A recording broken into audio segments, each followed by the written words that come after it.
Hey, what's going on, everyone? Welcome to Club Collab. I'm Max Jimenez and my co-host Ryan Overcash.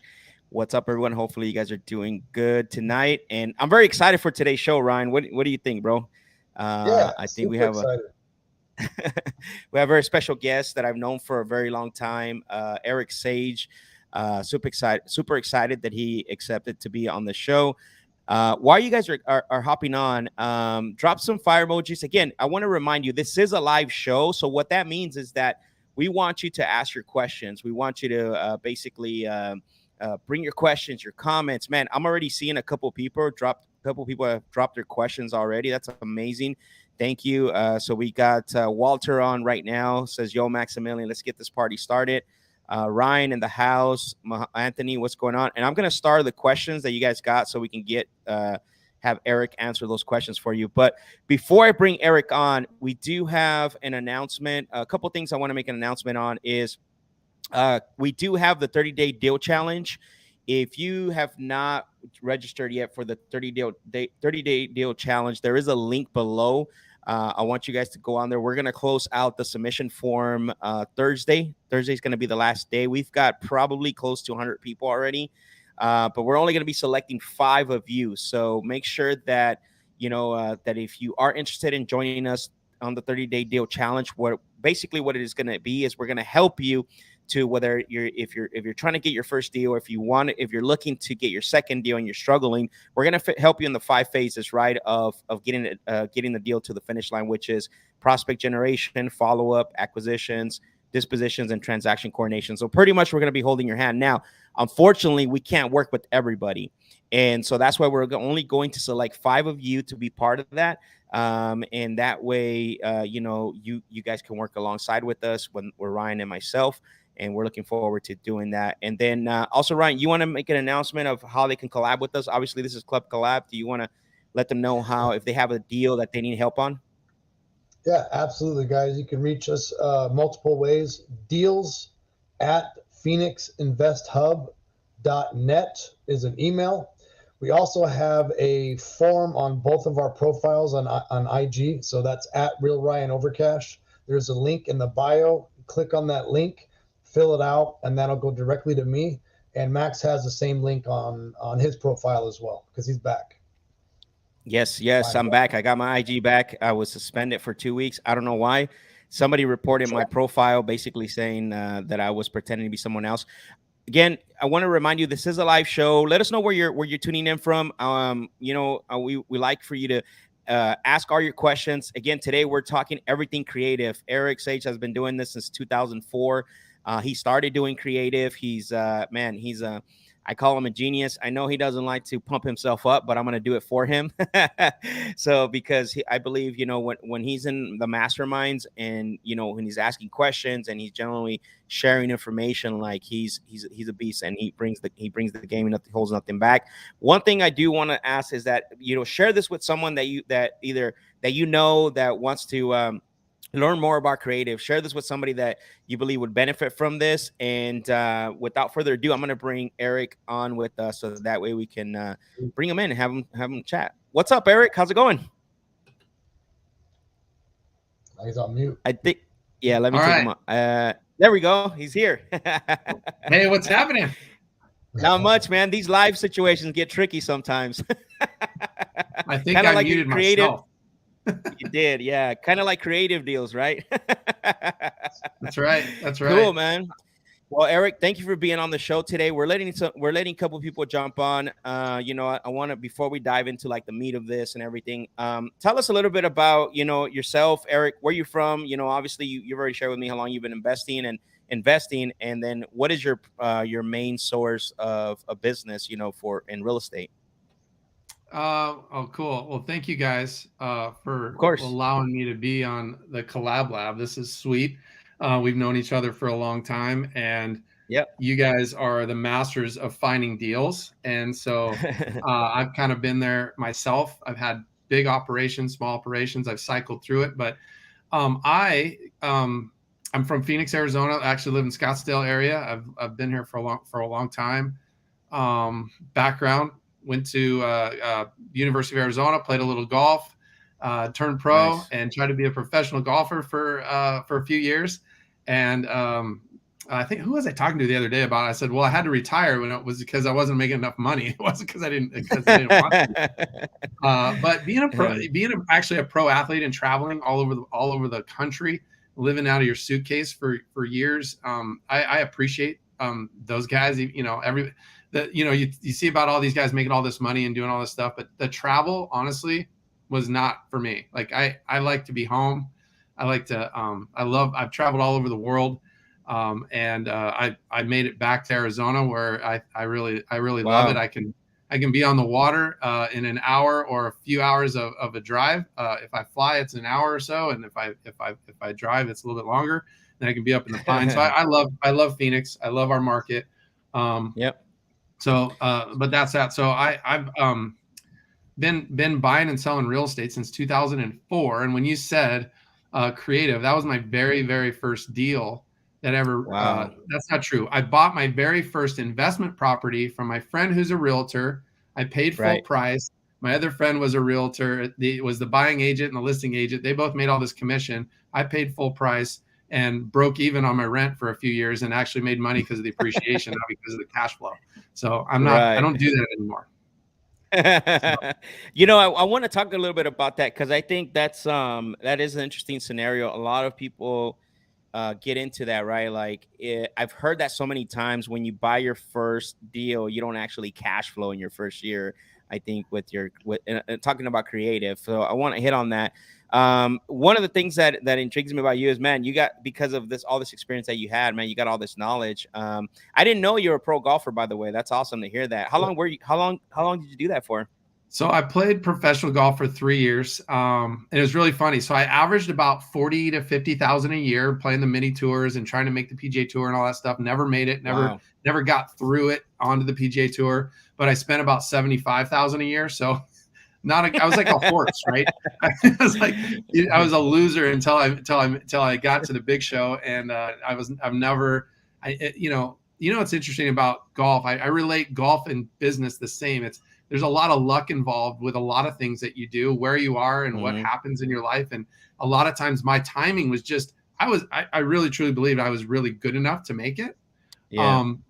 But the time, like every time I'd go to Q school or try to qualify for the tour, I was just off a little bit with my game. And a lot of times I was mentally not strong enough. I was still young, and I like to, I didn't take the opportunity the way I had it, what I was given. And so but listen, I'm blessed to where I'm at today. I got to do it. Not a lot of people had the opportunity to go and do their passion. And I did. And now I still play. I'm blessed that my son loves to play golf now. So he and I hang out, as much as possible. He's 13. And so I get to spend 4 or 5 hours a couple of times a week with him on the course and listen to music and try to act like a young guy, and my wife makes fun, gets upset because sometimes the things I say as an adult is not good. But anyway, we're good. Well, was that Ryan? You were going to say something? I was going to say, is your son following in your footsteps? Is he pretty good at golf too? Honestly, he's the kids now have no fear of failure. They don't. They have, what is it? You have a brain like a goldfish. They forget about like, oh, I just made an 8 on a hole, and then all of a sudden you go back. So they're short, they have a very short-term memory. So he's really good about just not caring about score, and he just goes out and has some fun, and he can be as good as he wants to be, right? Like I give him opportunities, and I'm blessed to be able to do that. And so it's up to them. It's up to him at this point. Like both my daughter and my son, like they're both we're very blessed to have healthy kids and the opportunities to do pretty much whatever they want. But try not to raise entitled children. That's for sure. I love everything you said, because it correlates with, with real estate too, because like you have to have that right mindset, right? And challenging as well. And then also, you just said like you have to be fearless at a point. I know I started wholesaling in 2015, and it took me about 10 months to get my first deal. And back then, still the bandit signs and the letters were like the main. Yeah, that's all that was really pushing. There wasn't YouTube, there wasn't Club Collab, there wasn't somebody you can pick up. And I didn't know how to how to comp. I didn't know like my ARVs and all that, but I ended up getting. I was sharing with Ryan actually today. I said my first 3 contracts I had to cancel because I was overpriced, but I knew it worked. Like I knew this thing would work, and obviously I learned from Sean Terry, which I think you know as well. And Yeah. so, and finally, it took on the 10th month, I ended up locking up this condo, which, if I would have known about, if I would have known about creative financing, creative strategies, I probably would have bought it because it was $40,000, 28th Avenue in Peoria. That's where the condo was at. And these people, they gutted it. And so we ended up wholesaling it for 65,000. I think it was worth like 120. We bought it super, super deep. So that was my first deal. But again, going back to what you're saying, correlation between mindset and also, being fearless. So with that being said, what was your first deal, your first creative deal? What did that look like? What did you run into obstacles? Well, tell us a little bit about that. So I'm glad you asked. So my very first deal. So I had so I went from pro golfer to elevator salesman to diaper salesman. So I started selling diapers. Wait, did you say diaper salesman? Diaper salesman. So my accounts were the retirement homes, and in the retirement homes they have a supply room, and I supplied everything for that supply room for all the retirement homes in my specific territory. And so I say diapers because that was one of our biggest sales. That was one of our biggest products. You know what I mean? And so gauze pads, ointments, and diapers. So anyway, I had my medical supply job. I drove my my Ford Taurus, and so at 3:00 every day, so my buddy goes that I actually played golf with. We were played in Canada prior, and he went off and kind of did some real estate stuff. He goes, "Hey man, you ought to call on this foreclosure list." And back then there was nothing like it is now. Like no literally cold calling. Yeah. We Googled it. We found some random list. I mean, talk about a blessing, however you want to say it. But when opportunities come, sometimes you just make it happen, right? So he sends me this list. I pull it up. I find a house in my neighborhood. Okay. And so what I would do is so random, right? It's crazy. So list is pulled. I go and door knock this house in Tempe, Arizona. And I get out of my car. I walk up to the door knock it. This guy, so picture the largest NFL lineman that you can think of, okay? And that's who opens up the door. That's what this guy looked like, okay? Wow. And he goes, "What's up?" I'm like, well, I think your house is going to foreclosure. So I think I can help you. Literally, first of all, I didn't know what foreclosure was, okay? Second, I didn't, honestly, I was just random luck. Okay. This is what I call, that's where life comes to you sometimes. He goes, "No, man. Yeah, it's in foreclosure. It's taken care of. See you later," and slams the door in my face. I'm like, okay. So I go back to my car, tear off my notebook, write down my name and phone number, walk back, knock on the door again. I'm like, "Hey man, if something changes, give me a call." He goes, "All right," slams the door, takes the card. Sure enough, a few hours later, so this is a Friday, it's a 3-day holiday weekend. Okay. The phone rings and it's his wife, Mrs. Wilson. Oh, wow. Yeah. And his wife calls and goes, "Yeah, I need your help. We were in foreclosure. We filed bankruptcy. Bankruptcy got dismissed, and our house is going to auction on Tuesday." And I go, "Okay." Wow. I go, "Well, when would you like to meet? How about Saturday at 1:00? She goes, "Yeah, we can do that." I go, "Great." So keep in mind, I have no idea what I'm doing. I don't really even know what a foreclosure is. I have no idea what bankruptcy getting dismissed is. I know nothing. So what did I do? I called my realtor that sold me my first rental property. I said, "Hey, Rob, I got this house. It's in foreclosure. This is what's going on. I got a meeting at 1:00. And he goes, "I have no idea. I don't know what to do. Why are you calling me? I'm a realtor. I have no idea. I sell houses. I don't fix problems like this." This was back when there was no information on this stuff, right? So then he goes, "You know what, Eric, though, but I think Marty, your buddy, I think he knows what to do, because I know that he's not working he's not a cameraman anymore. And and I think he knows what to do." So I go, "Well, you know what? I just played golf with him at a wedding 3 weeks ago." So I call up Marty. I'm like, "Hey man, this is what's going on." And he goes, "Dude, how the hell did you get a meeting with this house. I've been calling on their house for a year. Because I've been calling on the house for a year. And he goes, how did you get an appointment? I said, I don't know, man. I just timing, right? So he shows up. He knows exactly what to do. We get with them. We signed a contract. So what we did back then is we would do a lease to own. So we would buy the house. They'd deed the house over to us. We'd give them an option to buy, and we reinstate the mortgage, keep them in it for a year or two, and that's what we do. So wow. But this story is crazy because we have a 3-day holiday. My partner at the time, not really partner, I was like a bird dog. It was my first real wholesale opportunity, right? I didn't know I was wholesaling. So anyway, right. He goes and we get all the information from the bank. We get the reinstatement numbers. We got to come up with $58,000 on Tuesday morning and reinstate the loan at the auction at the auction. Okay. So Monday, his wife goes into labor. He's having his daughter. And I was just telling the story the other day. I have a Facebook group, a lot of people on it. We share and we collab on it like you guys do here. But all of a sudden it comes up in my feed, and his daughter, Audrey, was born, just graduated from high school. That was when she was born. She was born that day, that Tuesday. Okay. Sure enough, wow. He's in labor. Everything's healthy. His wife's good, whatever. We get the reinstatement. We get in his Honda. We drive down to the courthouse steps. I walk up the steps, give a $58,000 check to the trustee, stop the sale. There's people everywhere trying to buy this house. I walk up, boom. You know, because back then at the auction, it was good old boys. Everybody knew everything. Yeah. Here's Eric rolling up. Here's a $58,000 check. Stop the trustee sale. Get the receipt. Cut walk the line. back down, get in the Honda and drive away.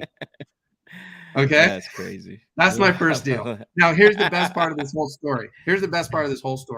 So about a year ago, I was in the area and I was like, man, that was my first real deal. You know, we reinstated, kept it, you know, subject to everything that everybody talks about now. We did all that back then, right? Sure enough, guess who lives in that house today? Same family. The same family. Really? Yep. Wow. We saved their house. We reinstated the loan.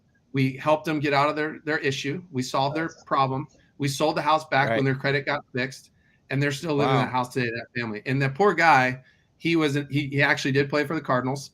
And he made some horrible investments, lost everything. And it was just a bad deal. And we were there to help them with their circumstance. And that's what we do. Like, we're problem solvers. That's why we do this. So yeah, I love that. You know, I don't want to skim too fast over that because I think that's interesting because most, you know, even myself, I can tell you, Eric, I look at deals like that and then I'm like, why would I let them stay or whatever the case, right? You start thinking the negative, right? And what was the like the thought process to making sure that didn't come into your mind as far as like, why should I let them stay if they're already in? Here's what I was just having this conversation the other day. I didn't know any better. That's all I knew. Got it. I just knew here's what I did. So here's what happened. That was number one deal, right? So now I would door knock again. Hey, Max, your house going to foreclosure. I can help you. Can I help you solve your problem? No. And then all of a sudden I'd create relationships with people and they'd be like, yeah, you know, it is going to auction tomorrow. I don't have a choice. Then I would reinstate, keep them in the house, take over this house subject to, borrow private money, all the stuff we talk about today, we were doing back then, right? Well, yeah. Well, but now today, I would never keep a homeowner in the house like we did before. Okay. I might do post-possession. I might do something like that. I would not recommend that in today's world because of what's going on. But here's the thing: the opportunities to help those people out, still keep the home in mortgage in place if you need to for short term, long term, whatever. Give them cash flow on their. Because here's the thing: what you said, creative. If you don't know creative in this environment, I don't care who you are. Okay.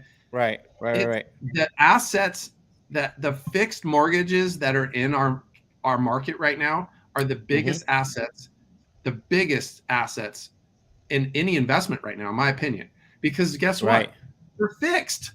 They're fixed mortgages. Like when I was doing it, they were variable. That's why I actually sold out a bunch of stuff. Cause like, shit, man. Like Yeah. this thing went from 6. Remember the option arms? The option you Yeah, just the pick a payment. 3-year option arms and 2 years. Hey, Like, here's $1 million. Pay $1,000 a month, whatever. You'll be fine because it'll keep appreciating. I I mean, had that's one what's of going those. on. It's I had unbelievable. one of those. Yeah, I bought a house in Yeah. 2006, and that's how I qualified as like 3-year arm. You'll refinance it. Like, yeah, I didn't get that far. How much you make? $3,000 a month. Yeah, you qualify for $700,000 because you only have to pay Yeah, $500 a month for the first 8 exactly. years or Those were something stupid. Those were terrible But loans. guess what? Now Jeez. they're fixed. They're Now they're fixed. like, Yeah, so they're fixed. I mean, people. This is I would literally like someone on this call will be a lot smarter than me and more systematic than me to actually come up with a marketing plan to explain the value that anybody that sells a home today that has a 30-year fixed mortgage at 4% or less, that's their biggest asset they'll probably ever have in their life. And so it's really important to figure out systems and process to protect that consumer.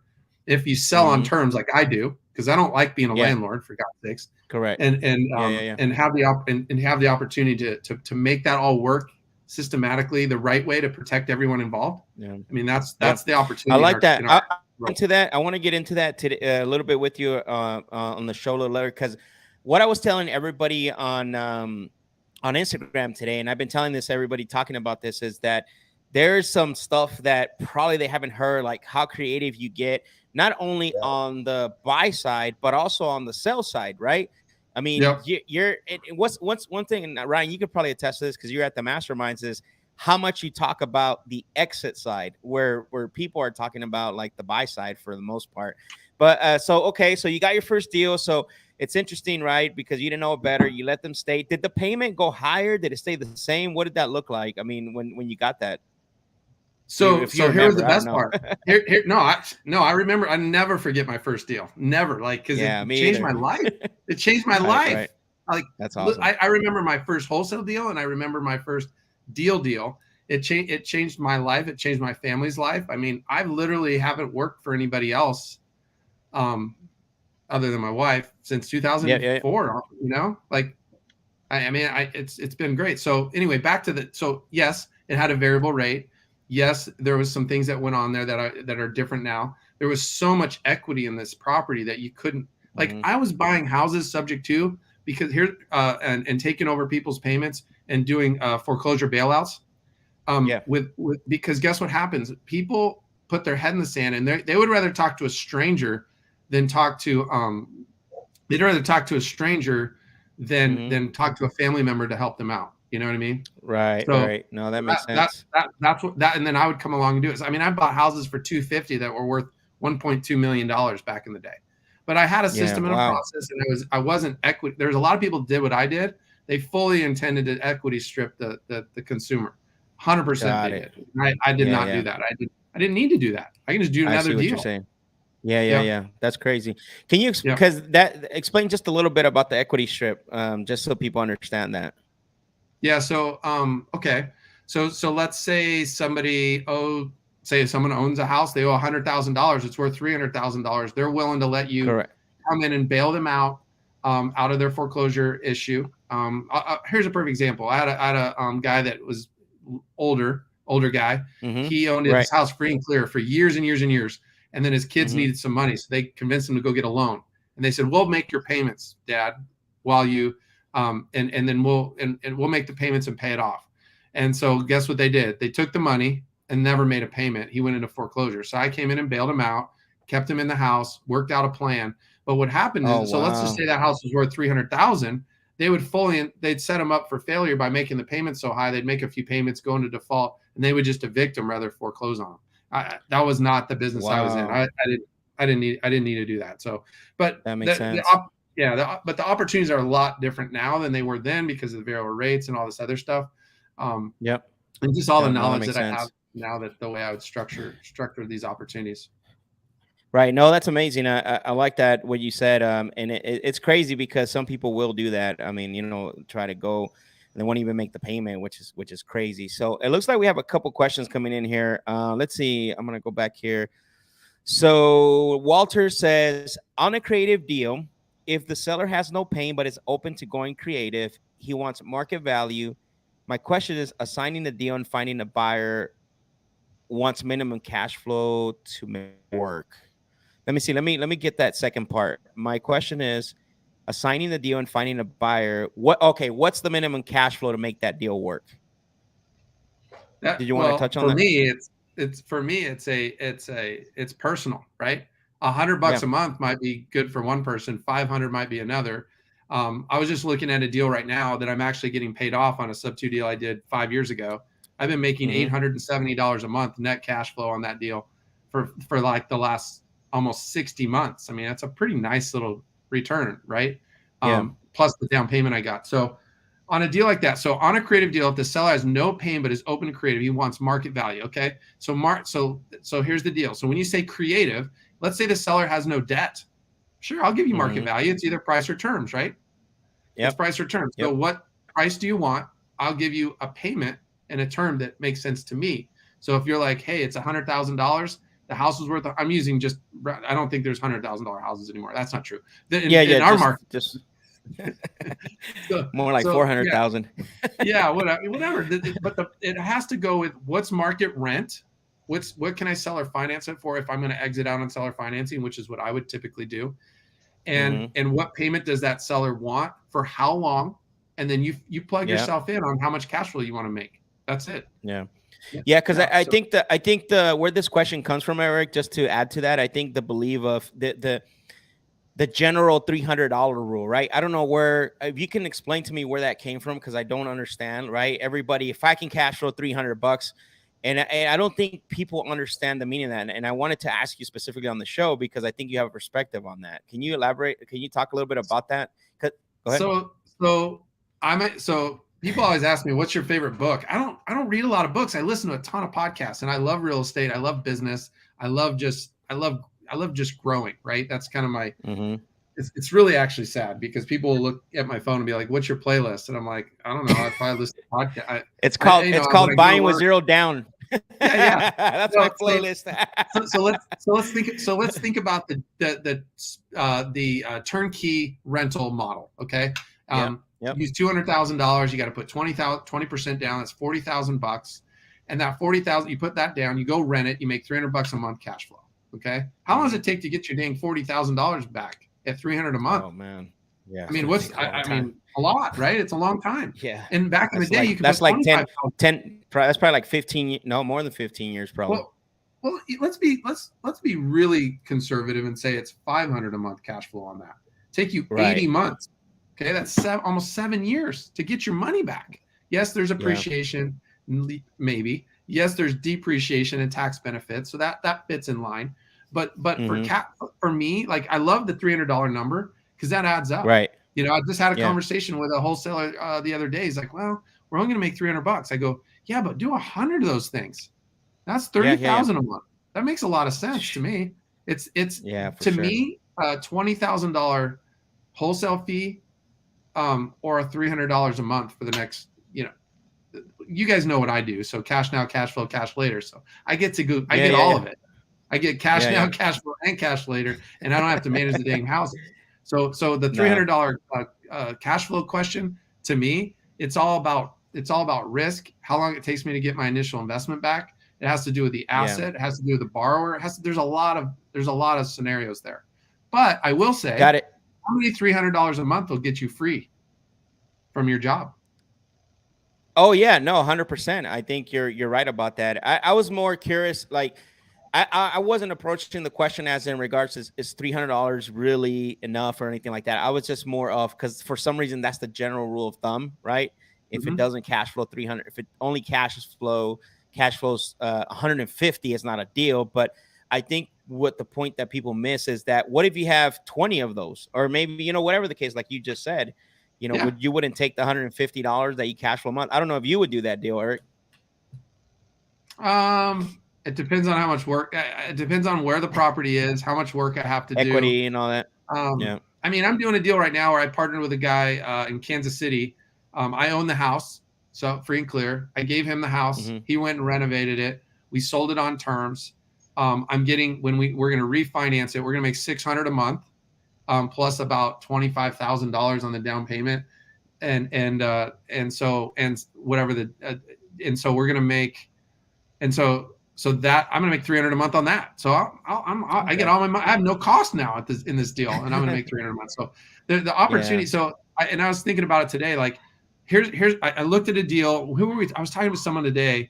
And they had a random house in Louisiana somewhere, and he was gonna make I think he might make 275 a month. Okay, but it was rural. It was a city I've never heard of in Louisiana. I'm like, dude, there's 16,000 people living there. It was like, yes, you're going to get to take over this 4% loan. The guy's just giving you the house. And so there was a lot of me going, okay, how do you screw that deal up?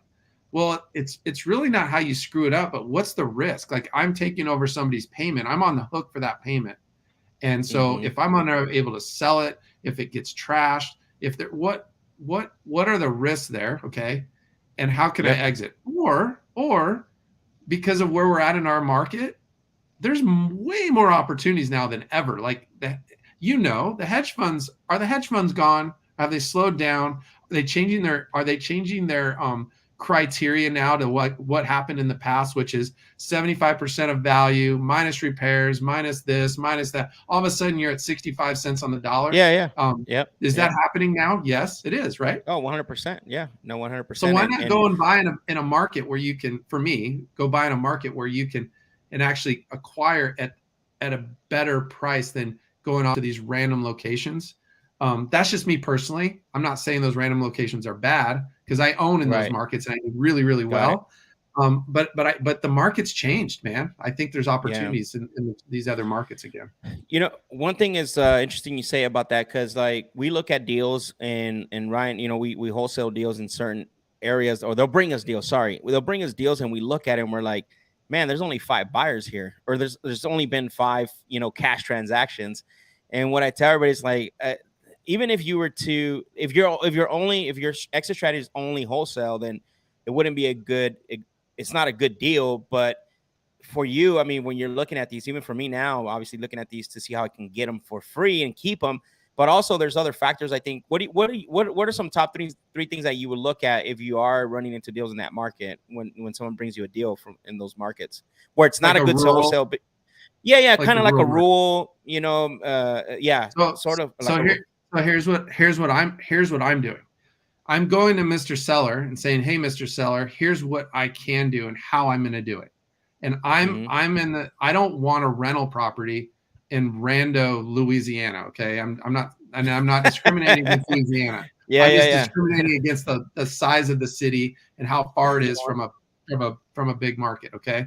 But are there people there that want home ownership, that have never had the opportunity to have home ownership? Yes. Are there people that have 10, 15, 20,000 to put down? Yes. Because only 70% of the market can't get a loan anymore. 70% of the people that want to buy can't, unless you know how to structure the deal. So here's what I tell Mr. Seller. Hey, Mr. Seller, I find people, tenant buyers. I find people that aren't able to get a traditional bank loan in the traditional fashion, and I actually sell them homes and give them home ownership. They give me they give me good down payments. They're all good. So I will buy your house if I'm able to accomplish that goal. It typically takes me 2 weeks to 45 days to find that. If I'm able to find that buyer, I will close on your property. And in fact, instead of giving you 0 and just taking over your house, there's a possibility to give you a little bit of cash flow too. How about that? Okay. And he has no option. So now I would go market that property for terms. Sell it to somebody who lives probably in the neighborhood, who's been renting their whole entire life, and they're going to wake up 2 weeks later and be a homeowner. Because guess what we can do with seller financing? We don't need appraisals. We don't need inspections. We don't need anything. All we need is a chance for this person to get underwritten and a title company to close. And so our buyers, I mean, that's why I do this. There's never a time I don't tell that type of story, because I've hundreds of them. I'm providing people with home ownership. So when you change your mindset of, I'm providing a home to the majority of America that wants the American dream of home ownership, and they're willing to give you a down payment. They actually have the ability to pay, but they're not going to go down to Bank of America, Chase Bank, or one of these others and qualify. How do you find those buyers, Eric? How do you target that market? So good question. So it's It's all of the above. So on a property in a rural market, I'm going to use one that I recently just did in South Carolina. It's somewhat rural. Okay. I just call an agent, say, hey, list it for sale with terms. And these are the terms I want. He's like, okay. And it was $118,000 house. I go, I'll pay you full commission. I don't care. You just have to get at least 20,000 down on the house. And then because it's only $6,000 in commission, right? So big deal. I wasn't, now if we're talking a $500,000 house, it's going to be a lot harder to get that. So sure enough, he sold that house in 2 weeks. He had, I still get Zillow alerts on how many people look at that house on terms. There's that many people that want to have home ownership, and the house was not, it wasn't even habitable. It was not a good house, but the buyer had the ability to put some money down. They had the ability to provide, to go and put some sweat equity into it, and now they have a home on this huge lot in this great location. And they're paying me, I don't know. I actually gave them a pretty good deal on the interest rate because my cost was so low. So I was able to make the math work for everybody. So, man, I love that. So that's crazy. That was one. Let me give you a couple more. Sorry to interrupt, but sure. So now, no, you're good. You're good. Facebook Marketplace, fantastic in certain markets for selling homes on terms. We've been very successful with that. Craigslist, not so great. And then realtors. So this is a really, Max, you speak Spanish, right? I do. Yeah. I know where you're going with this, man. You've told me before. I haven't heard this yet. I want to hear it, Eric, because I'm gonna keep going with it. Tell me. Anyway, so I have this house in Texas, and I call realtor. This just happened a few weeks ago. I called realtor.com. I'm like, hey, I have this house for sale. And I said, but I can only work with a realtor that speaks Spanish because that's how it works. And so sure enough, they go right in because this is a super cool hack, right? So the only people that they'll patch me into on realtor.com is Spanish speaking realtors. So sure enough, Jose Garcia is his name, actually answers the phone. He's like, hey, Eric, whatever. I go, hey man, I got this house. It's an off market deal. And I'm looking for someone who needs a house, who would look for a house that needs a house, but isn't able to get a traditional bank loan. Would you be interested in selling it for me? I go, I'll give you 4%. He's like, sure. And that was it. And so sure enough, this guy sold the house. He sold the house for us. It was, and he sold it to his community, and we got a good down payment, and it was kind of cool. But that was just a random. So that was three little hacks that I've been using lately. I love that. Hey, I knew it was going to be good. I didn't know it was going to be this good. Like, I have so many questions for you, but I'm not going to take this whole time asking. We'll ask them because people, so guys, for you that are viewing and watching, this is why I wanted to bring Eric on. As you can see, I mean, he is an encyclopedia. Eric is amazing. I don't think there's a deal that would be too tough for him to come up with the solution for.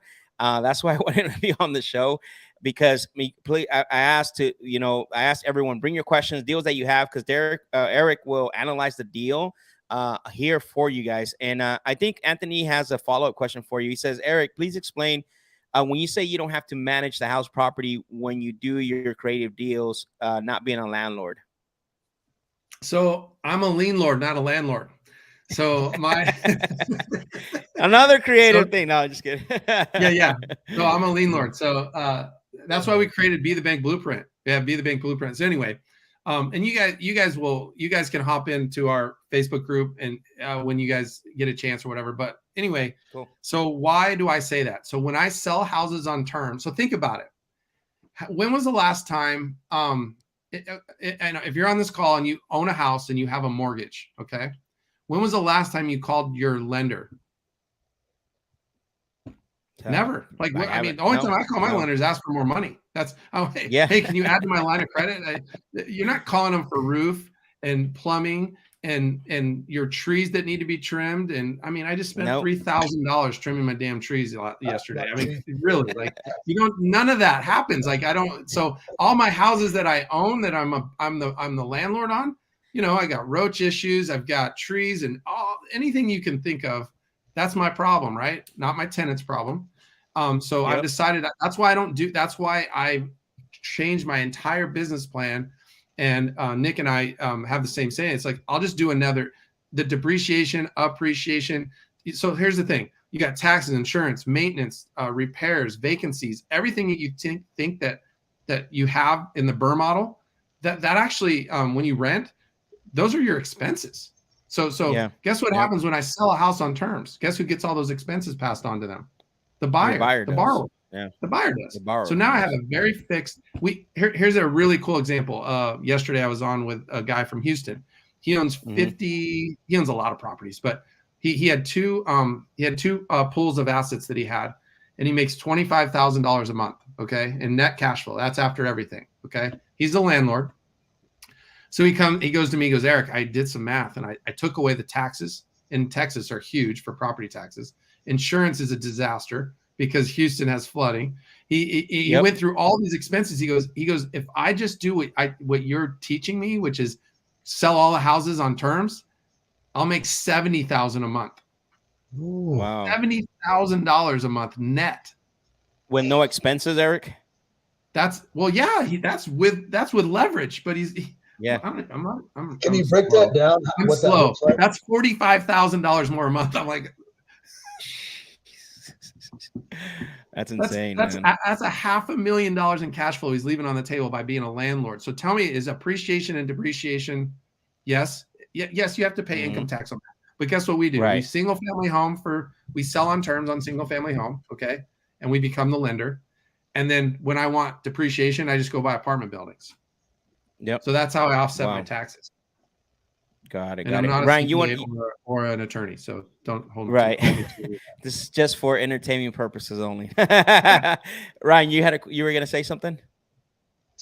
Yeah, just kind of pick up where you were saying, but you're saying like in rural areas, how would you approach, what you're doing? But let's talk about, a good market, maybe Florida, right? Like, what's your approach for Florida with creative deals? How do you attack it? How do you look at it? That's something I've never done. Like, I want to look through your lens, Eric. I look at every lens. My lens is who needs a house that wants to own a house but is unable to get a traditional bank loan. Okay, a lot of our borrowers they don't have social security numbers, but they're the hardest working people in America.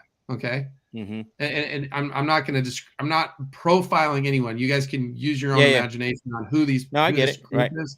And so but it doesn't matter because they might think about where we're at in today's world. Self-employed. Yep. I mean, I'm self-employed. For me to go get a dang loan is like, it's unbelievable. Yeah. Like I was blessed, and I know I'm going off a little tangent, but when the market crashed, I had $20 million worth of real estate, and my goal was $10 million in debt, 20 million in real estate, looking great, right? I accomplished that goal, but then I had $10 million worth of debt and $5 million worth of real estate. Not so good, bad. So I owed all this money, and the market crashed. And so I was very blessed to be able to. I lived conservatively, and I made it through it, and it was fine. But what I was unable to do was go get a traditional bank loan. So what I did is I knew how to raise private capital. I knew how to get private loans, and I moved. Actually, funny, I moved from a bigger house to a smaller house and paid double for my house. I put a couple $100,000 down on a house. I borrowed private money, and I never skipped a beat, not one beat. I went 10 years without getting a traditional bank loan from anywhere. And I never skipped a beat. I never had any issues. So let's go back to your question. Florida, Texas. So the largest seller financing market in the country is Texas. Okay. The seller financing market in general, the people that just create notes like I do, I'm a note creator. I buy wholesale, sell retail, and create mortgages. That's what I do. Okay. And so the biggest market is Texas. But the seller finance market is a $26 billion business. The note investors is an underground world, and then the real estate investors don't even know it exists. And so what I've done is I've brought the note investors and the real estate people together and taught people how to do it, right? And the reason I do it is it's scalable. Like you're going back to what the banks, when you talk to when was the last time you called your bank? That's why they have millions and millions and millions and millions of loans. They don't own real estate. They just have control of all the real estate through liens, right? So back to Florida. Back to Florida. Florida's a good market. I like Florida. I like Arizona. I like nowadays with the market changing and not people getting 110% of value. I think every market has the same opportunities. And so what I tell anybody in my own team, we are going to offer exactly what we want. Got it. What is that? Whatever you think it is what you offer, and then you make it a win-win for the seller. Okay. Yep. And not everybody's going to say yes, but I have a very I know what people want, and I'm going to offer them that. And majority of it is when I find a house in a specific area, I already know there's a buyer for that isn't able to get traditional financing. And so, perfect example here. Can I give you one like case study real quick? Yeah. So, go ahead. So in Phoenix, and this will work in any market. In Phoenix, we had a little 2-1 in Maryville. Okay. That 2-1 in Maryville, I think they were all into it for about 200 grand ish. And this is over the last 60 days. Okay. So they were able to, that's when the things was starting to level off a hair. And so they went direct to seller, got the deal for 200, sold it on terms for sold it to a non-bankable borrower, but well, I don't want to say non-bankable, a borrower that isn't able to get a traditional bank loan. They sold it to him for $300,000 with $50,000 down. Okay. Wow. So now that borrower owes $250,000. Okay. Correct. So what they did is they went, and this is what I told them to do: go find go sell this house on terms and do an open house. So they did an open house. They had like 80 people show up. About 20 people of the 80 had serious down payment money, like $50,000, 20, 30, 40, 50 grand. So they picked the best qualified buyer that they thought would fit, sold that house to them. Okay. And then guess what? That's what they have now. 19 more people to go find another house for to do the same thing. I love that. Wow. So they just did an open house and got 80 people. And I'm being conservative. I think it was more. Like they have a little, they have their community.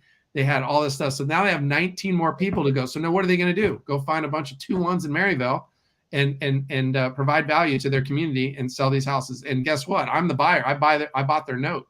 And I don't want to go into completely blow your guys' mind, because the first question is, they sold this on term and they have a hard money loan for $200,000. How the heck are they going to get their hard money lender paid off? Well, we create a first and second mortgage, 210, 40,000 second. Okay. I took out the first lien. They sell it to me for a discount. So what ended up happening is whatever the down payment money they got and me buying out the first lien that they created left them with about, I think it was about 35,000 net cash and a $40,000 second lien at 10% interest. So think about the cash flow we just talked about. That's almost a $400 a month payment. They have no cost in the deal. They owe no one any money. Wow. It's not the model where you go and get a loan on the BRRRR model, and you have risk now. You got to pay the damn BRRRR, the mortgage. Yeah. They have no mortgage. They owe no one anything. So I took them out on that side.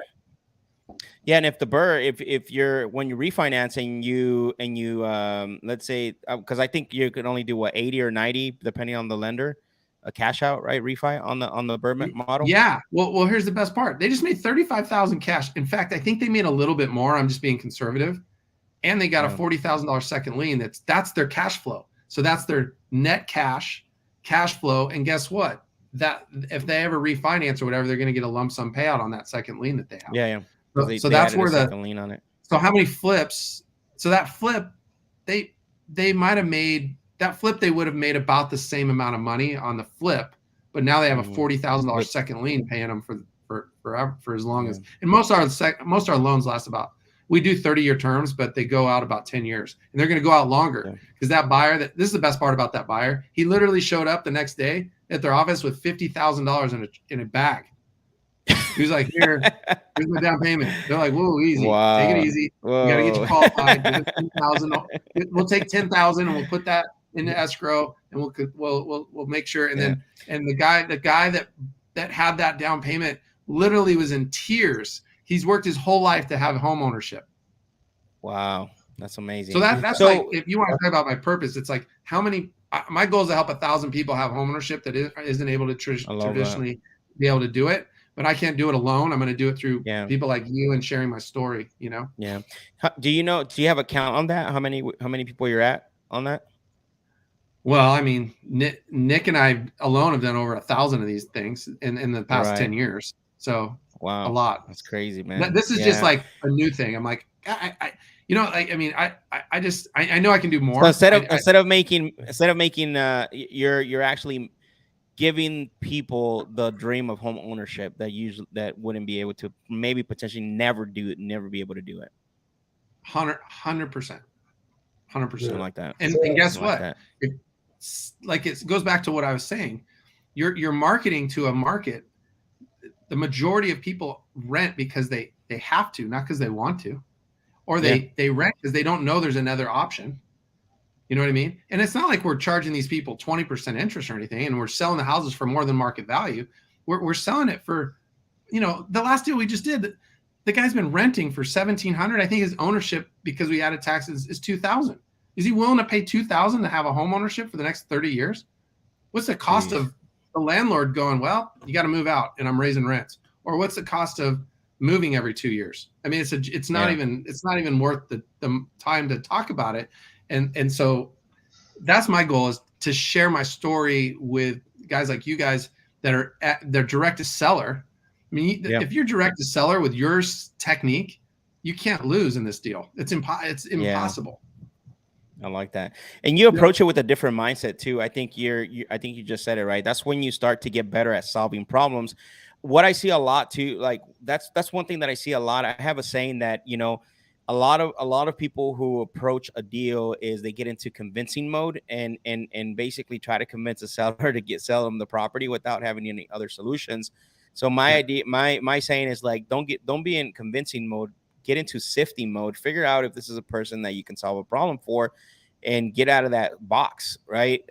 Especially in this market, it's going to be tough if you stay in that box. I had a follow-up question on that deal. Ken has a cool comment I want to share with you, Eric. He says, I want to learn creative stuff.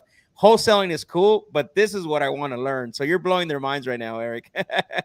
I will tell you right now, if I just took 30% of every house I've ever bought in my life and did it this way, I mean, here's the thing, like, one of the challenges is with this model is, yes, people will pay it off or refinance or sell, right? Mm-hmm. But if you put yourself in a position where you have the opportunity to buy your own house back, you just created your own wholesale property list of all the loans that you have, and there's just, it's a pretty cool model. Yep.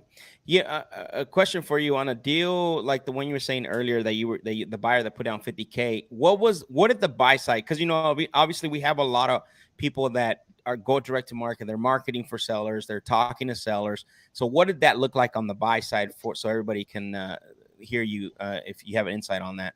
So here's the cool thing. So the house is worth $300,000. That's what the value is. The buyer, the wholesaler, the direct to seller investor just got a good deal on the acquisition. Now keep in mind, they did some rehab to it. They actually did put like 25 or 30 into it. So that buyer is going to move into a turnkey property.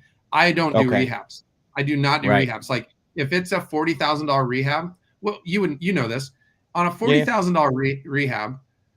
What's the majority of the cost of a rehab is labor. So about 25% of it, let's just say half of it is material. We know that's not true. Time, labor, it's a disaster, right? So what we do is that's on the low end too. Oh, I know. Just the number, if it's 50 grand. So what I do is say, hey, I'm going to give you a $25,000 discount and let you go put your sweat equity and make this thing great. And the best part is, you go back by that house 6 months later, you got a freaking new porch. You got tile roof instead of shingle. You got a freaking you got a guest house in the back. You got new landscape package going on. I mean, it's unbelievable because of the pride. They didn't do that. There were tenants before. They put pride of ownership. Yeah, it's that pride of ownership. They do it all with their family, whatever. So, you asked me a question. I went brain dead. What was? No, it's okay. I was saying, like, what did that deal look like on the buy side? Because I know you talked about the sell side where you did the open house and you had buyers come in and you're doing the owner to owner down payment, XYZ, all that. But on the buy side, because I know a lot of us, just like myself, we go direct to seller. How did that look like for, say, I was trying to negotiate that deal? What was the outline of that deal? Do you have? Are you talking when on the acquisition, buying it for like $200? The acquisition, yeah, on the acquisition. Yeah, I mean, it's just a traditional go direct to seller buy. You just buy it. But here's the best part. these guys didn't know this. I mean, I'm kind of coaching them through this deal, but what I'm saying is, how many houses could you buy if you knew you had 10 to 15% down payment behind you and you didn't have to do any rehab? Yeah, a lot. A lot. A lot. A lot, Yeah, right? a lot. Every other house probably. Yeah, right. And so anyway, so the acquisition is no different. Like, this isn't a seller carry. This was a the best part about what I do is I can pay cash. If it was a terms deal, then I'd still create a first and second, but then my cash flow their cash flow, instead of almost $400 a month, they'd probably make $1,200 a month. Think about if the seller sold you that house for $200,000 at 3%, and you got to take over their existing mortgage at the 3%. You know, now it's $800 and you just sold it for $2,000. Like, I mean, the cash flow is so crazy, and you're still providing an amazing value. You know, you're borrowing at 3 and selling it at 10 at market, right? Does that make sense? Yeah. No, for sure. I think it's insane, man. You're just, I'm like, man, what I've been doing all this time. No, I'm just kidding. Hey, it's you know crazy. what? We're here for a reason, and we're doing what we're doing because that's what I don't know if you're how spiritual you are, but that's why we're here, man. This is the whole. No, yeah, reason. for sure. I am. There's what is it called? The timing, right? It's always, we can always say, I wish it was happened a couple of years ago, but maybe we would have squandered it. We don't know, right? The opportunity comes when the time is right. William says, what do you think about selling properties on land contracts? That's a great question. So I own on contract for deeds, but what I always ask the question is, Nick and I, my partner, what do banks do? Do banks do that? No, they don't. Oh no, so that's right. No, a lot of people use land contracts and contract for deeds and agreement for sales and lease options and all that other stuff. But the reality is, if someone puts enough down and they're a qualified borrower, and I'm able to, and they're fully underwritten, just like we underwrite borrowers, just like a traditional bank does. It's a full on. I outsource everything. I don't touch any of that system. When I do, I screw it up every time. So anyway, what would I do it on? So most people do the land contract thing, so they have the ability to get people out on a forfeiture or some technicality. And if that borrower put down, let's be honest, if that borrower put $50,000 down and you did it on a land contract and want to do some forfeiture thing, you're going to end up having to foreclose on them anyway. And so here's the way I look at it. If I have to get someone out of a property, it's either a long-term problem or a short-term problem. And if it's, and I'll give you an example of a real life example. So I had I sold a house to someone here in Phoenix. It was a sister, brother, and sister-in-law. The three of them qualified. They put $28,000 down. Okay. Life was great. Payment was fair. Everything was good to go. Well, sister-in-law and brother went to prison. Okay. Forever. Like they were, I think they got themselves into an issue. I don't know what it was, but this poor girl could not afford this house on her own. So that's a long-term problem. What did I do? Right. He was going to put her head in the sand. I said, "Oh, no, don't worry about it. I'm a human being. I'm not a traditional bank, and I treat that way." I said, "What can you afford? Where do you need to live, and how much money do you need?" Because I knew I was going to take the house back anyway. So what we did is I made it financially beneficial for her. The market had appreciated. I gave her money back. Helped her find another place to live, deeded the property over to me literally in like 60 days. How long does it take the damn foreclosure? I mean, and then you go into COVID and all this other garbage forever. So I just fixed the problem and then went and sold it for more money and got more down on the next deal. Because here's the thing. When you become a seller finance guy, you become a person that sells homes to people that aren't able to get traditional bank loans in your community. You have more buyers than you can properties. So I already had a buyer for that property. I didn't know it. I called my agent, my sales agent, said, "Hey man, 123 Main Street just came up." "Oh yeah, I got so-and-so. He's ready to go." Nice. "Okay, go look at it." And she kept it clean. It was spotless. It was ready to go. She was so blessed that she was able to take the money that she put in and able to go put it into an affordable place to live. And that's what we do. Nice. So that's why I don't. That's my story. I love that. So can you explain, because I know there's some new people on here, and maybe just a brief explanation of the difference between the land contracts for deeds, and agreements for sale in regards to not taking on. I think just so people can understand the difference on that. Can you touch on that a little bit? So, well, I mean, a lease purchase, contract for deed, agreement for sale, Right. land contracts, all that stuff. I'm kind of, I'll say on sub two, the land contract might make sense, but I've taken sub two. I take title, I resell it, I do Right. the insurance, I do the whole thing. The way because I always, and we didn't go into this, we could probably do it in more detail later, but I create a first and Yeah. Yeah. second mortgage when I do sub two. And when I Okay. create a first and second mortgage on the sub two deals, it's if it is ever called due, I have a first mortgage that I can go sell to a note investor or buy it or pay it off myself. So there's the exit. And I Okay. don't lose that second lien that I created. And Right. here's why this is what happened. So Nick and I, when we originally were doing deals, he was just buying houses wholesale, selling them retail, creating a note, selling the note, and taking the spread and not creating a second lien. He left $6 million on the table in about 500 transactions. And he was like, what am I Wow. doing? So instead of selling the whole note, he created a first and second, sold the first at a small discount, and then kept the second lien. And that's why we created all this, because I'm like, dude, you left $6 million on the table. We were adding it up. And he's like, I know. He still made a lot of money, by the way. But think about Right. it. If Right. he Right. had 500 houses with $30,000 loans at 10% interest, Yeah. figure out the math. It's a lot. It's $1 Yeah. million That's a crazy. year. That is a lot. Just interest, Yeah. Yeah. Yeah. So back So to when you do, back to all these creative things. Okay. yeah. Yeah. Yeah. Yeah. I sell home. I buy homes, and I sell them on term. I'm the bank. Okay. So the reason I Mm-hmm. don't do the lease options and all this other stuff, I'm not going to say I would never do it again, because if someone sells me a house on terms with 0% interest, I would really, I would entertain maybe keeping that. It just depends on the deal. It depends where it is, the cash flow, the whole thing. Okay. But I sell as like the bank. So the banks don't do lease options. They don't do contract for deeds. They No. don't do all that stuff. And I get enough down payment money with true qualified buyers that they're owners. They have the deed Yep. to the property, because back in the Right. day, Right. if you remember in Phoenix, there was a ton of 5-year lease options out there. And Yeah. their exit, those buyers gave 20, 30,000 down. There was no exit for them. They didn't have a refinance option. They had to pay them off. And so when I started Yep. doing 30-year terms, they had no rush to pay it off. They just kept making the monthly payment and paying the interest, and they were happy.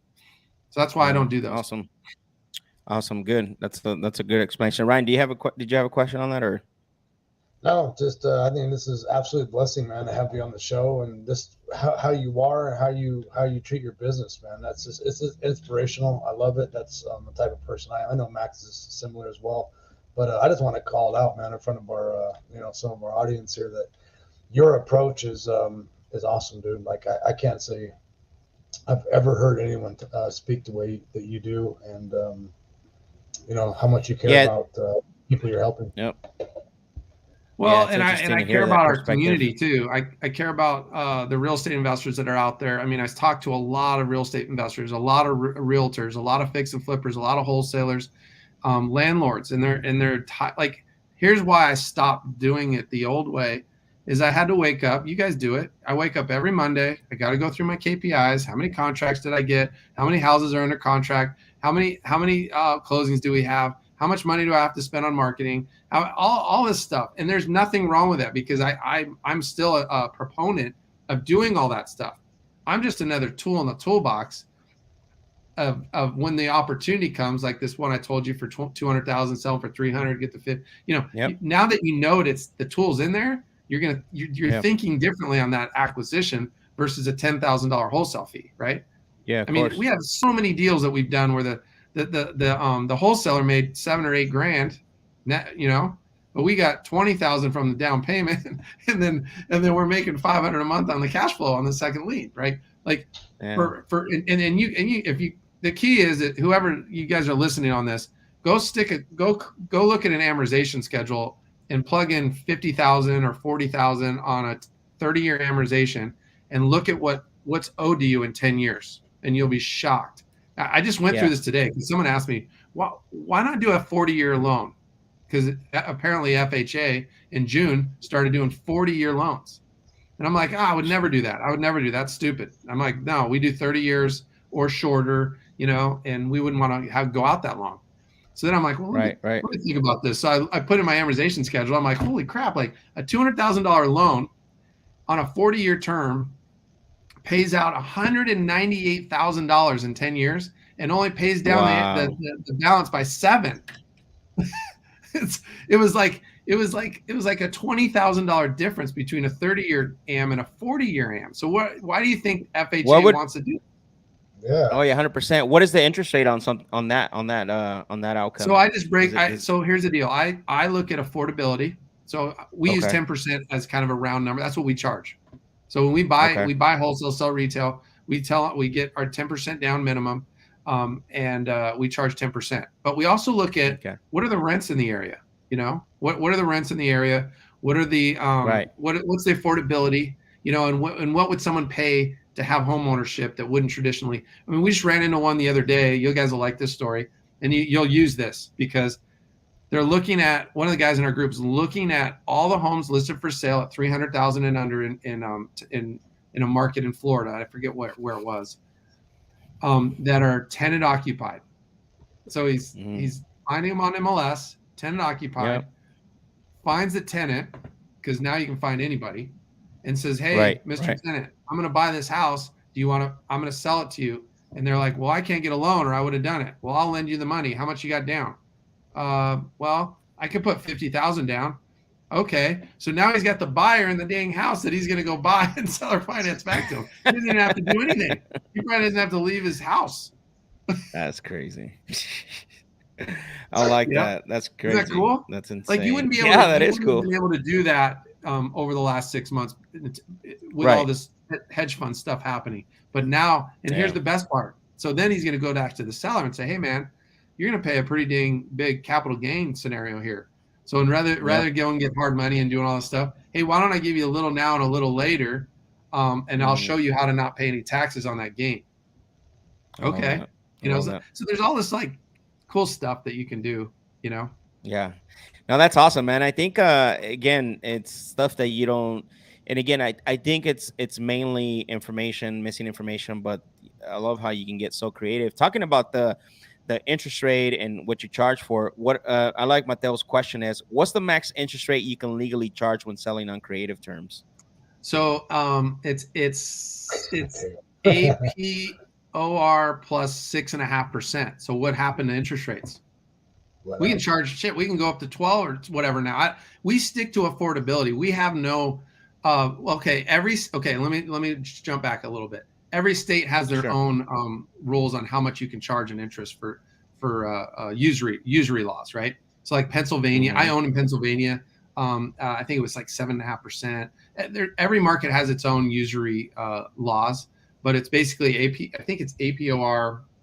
I always forget what the acronym is, but you can Google it and it'll tell you what it is. But Brian, you're a finance guy. What is it?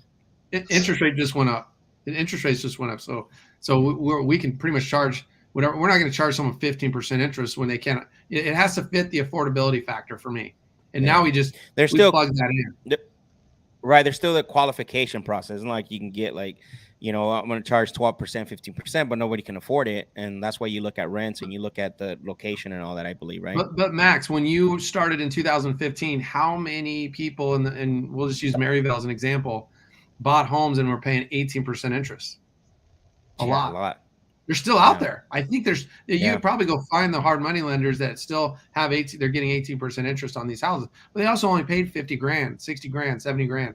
So the math still worked. You know what I mean? Yeah. Now it doesn't work like it used to. Right. No, for sure. Jose says, got on late. Are free and clear properties better than sub 2 with wrap or not much different? So great question. This model works for anything, but it's based off your risk, right? So in our Creative Dealmaker Academy, we don't teach the sub 2 wrap model because there's risk. We try, because you're gonna I'll give you an examples. Let's say I buy a house subject to, I sell it on terms, I wrap it, okay, and there's a default factor going on, okay. If you don't have the money to make that payment or fix the problem with this is one of the biggest issues going on with all the people teaching sub 2, and we're friends with all of them, right? They don't Yep. talk about, it's all great right now, right? People are making money, life is cool, but all of a sudden Buying you every bring a house. house that comes on the table. Every house is buyable. Yep, yep, yeah, Or you can do purchasable. whatever. Sorry. Yeah. So now all of a sudden you get 15 houses, 20 houses when the notes get called due, and you've got to sell. You sold a house to a consumer. Now you fully disclosed that you took it over and you wrapped it and the whole thing, and Right. they don't know. I mean, the seller probably doesn't know. The buyer doesn't remember. No one remembers after closing, about 3 seconds after Yeah. closing. Exactly.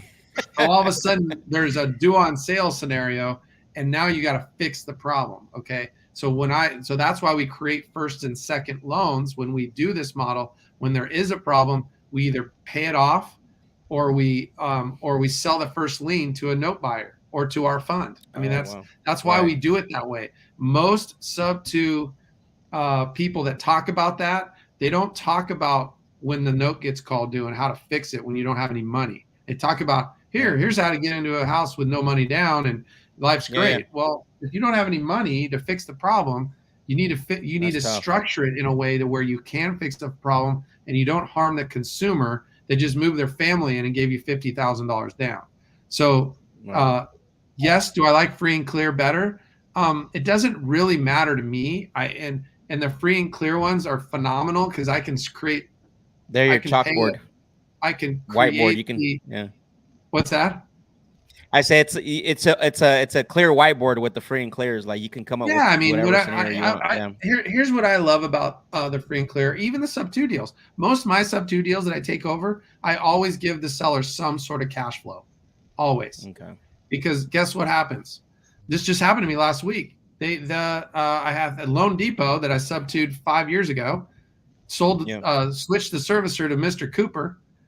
Somehow my transaction coordinator didn't set the email up correctly and whatever. I had no idea. I got my payment back and I'm like, what the hell's going on? Sure enough, Eric, the guy that I bought it from 5 years ago, I'm like, hey man, did you get an email? Oh yeah, I got this weird email from Mr. Cooper. I think the note sold to them. Boom. Within literally 30 minutes, I had the payments back to Mr. Cooper. I had everything switched over, everything back to where it was. But because he had income coming in, he took my call. He isn't doing anything. He's just getting a check every month for me, you know? Yeah. So that's my strategy. Not a lot of people. He's still engaged. Yeah, he's still the seller's still engaged, and it still has interest to talk to you. Yeah, that makes sense. I mean, that deal, even paying the net cash is cool. I'm paying down his VA loan about $380 a month because I didn't really look at the statement in a while. So I actually looked at the statement. I'm like, oh my God, I'm getting $380 a month to the pay down, and I make $870 net cash flow and paying him $100 a month. So that's just that's insane. That's the cool thing about sub two guys is it's the $380 a month in pay down that I didn't have to qualify for is just free money. Like it's just instant. So do 100 deals, 300 a month of just amortization pay down that you don't even see. It's like your college fund that you're saving for your kids or whatever. I love that. Hey, Eric, can you talk about, I remember on the Go Giver on both of those, because they were back to back, Rafael's Cortez's Mastermind and the Go Giver. You were really excited because, interest rates were really low the last, 2 years it's been or whatever. Now they went up high. So you're tell us what you're seeing through your creative lens, because you seem to be so enlightened with more opportunities because of that, where before the interest rates were so low that you were struggling just a little bit because people can go and get approved instead of coming, to you or whatever the case may be. What's the excitement about? Because the interest rates are a lot higher. Is it going after those lower interest rate deals, or what was I can't remember exactly what you hit on. I don't know if you remember that or not. Well, I will say that I'm going to give you kind of a really crazy scenario. And so they're all crazy, so go for it. Well, in my neighborhood where I live, houses are selling recently a home sold for $1,100 a square foot. Okay. Wow. And I was like, God. And so, I know the agent. I'm like, dude, what's the deal with your house? You got listed. They bought a house literally 2 doors down from me for $2.6 million and scraped it. Okay. This is a realtor somehow convincing someone to buy this $2.6 million house, knowing that they're going to exit out at $1,100 a square foot. Who knows when, right? and because they based it off that comp. Well, that comp might have been 60 days or 90 days ago. There's a big difference Wow. in interest rate between 90 days and today. So is it Oh, really yeah, big difference. really going to exit out 1,100 a foot at that number? So I know that's a kind of a big number. So the math does not even make sense to me. I'm like, there is no way. I hope they get 4 million for the dang thing, but I just don't know how that math works. Now, keep in mind, I'm in a community where an extra $2,000 or $3,000 a month in payment probably isn't a deal maker for someone who wants to live in the community. But anyway, so let's go back to the like a traditional median home price. That 2 points is goes from a home's being sold for almost like the pick a pay payment to all of a sudden not being able to qualify. So what does that do for us? The homes go on the market. There's, I'm not going to say blood in the streets, but there's people that are like, yeah, my house is on the market for 45 days. Life's over, which is a normal market, by the way. And we can come in and offer terms. We can offer terms. We can give them maybe a little down now and a little bit of cash flow off that house that they have equity in, because it appreciated from 2020 to 2022, $200,000, and then they're not going to know what to do with that money. So we can come in with these opportunities, and then guess what? We have a seller finance buyer in the background ready to move into this house, right? So the opportunities are there because of rates going up. Like when rates were at 3, it didn't affect our business because the buyers that buy our houses aren't going and getting a 3% loan ever. They're never going to do that. That's not true. That's they're not. They're not probably going to go out and get that loan traditionally that the people that we're selling to. Correct. No, that makes sense. That makes sense. I Did appreciate that that answer your explanation. question? Yeah. No, it did. I liked it. Sebastian has a question here. I think, how would you go about these strategies on houses that have lower equity, or is the strategy that you will only work with high equity homes? I think you touched a little bit on that, but you want to answer that briefly? I mean, the biggest asset is that fixed rate, 30-year fixed rate. You think inflation? We know inflation's going up. It just is. It is. And so if we're able to control an asset, you can't say inflation no more, Eric. They're changing the definition in terms of the term. They are. And also, no, I don't know. Also, and I'm an elephant, so that's who I am today. That's who I want to be. I don't know. Anyway, go ahead. Sorry. So I missed that podcast on what inflation is, but yes, there's the opportunity to have. What did Warren Buffett say 10 years ago? You can go get fixed debt for 30 years, buy as many assets as you possibly can.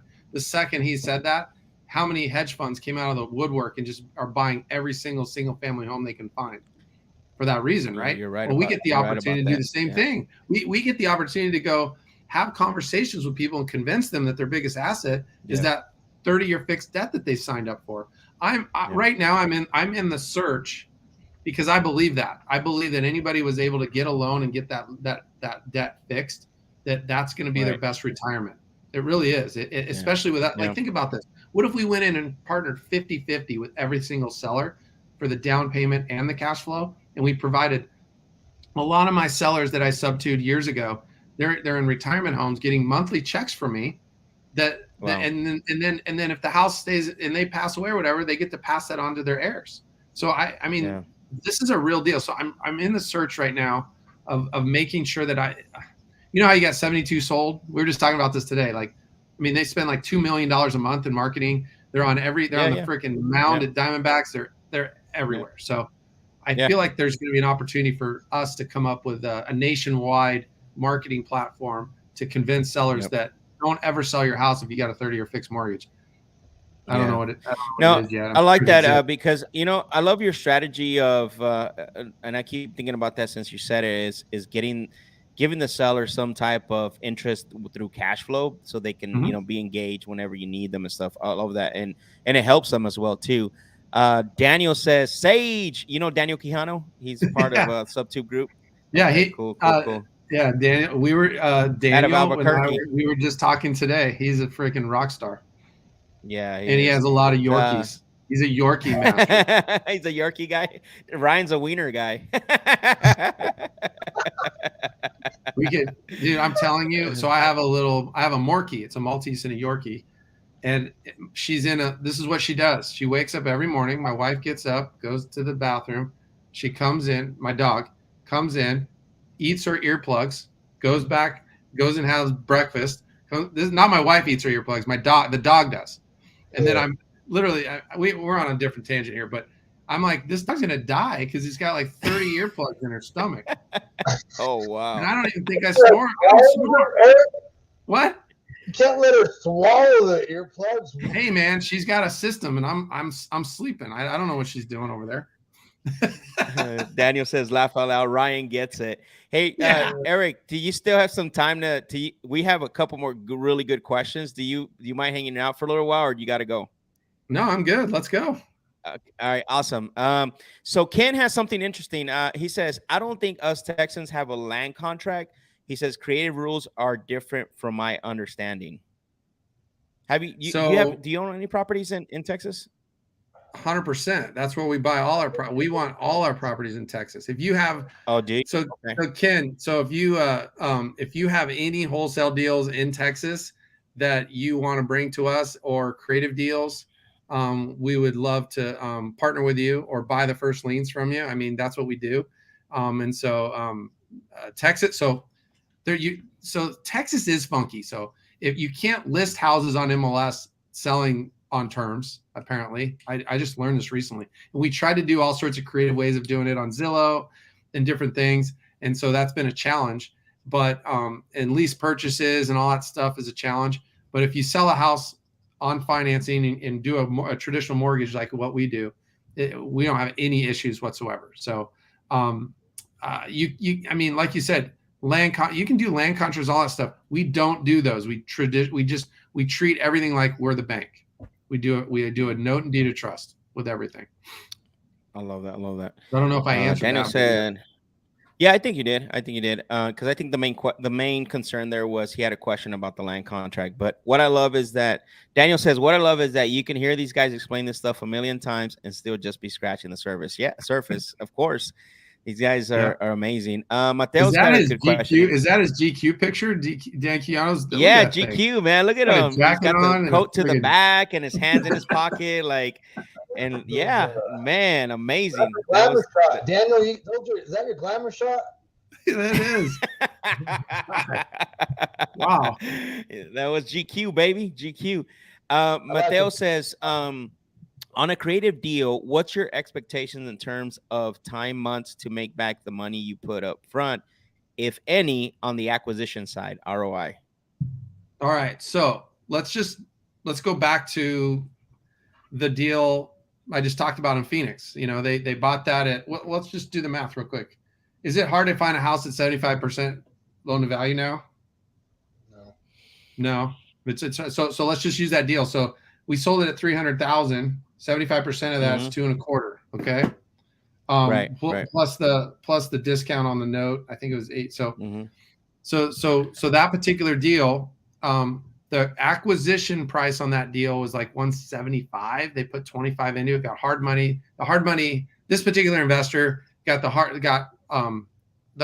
cost of acquisition plus rehab, and it's all deferred payments.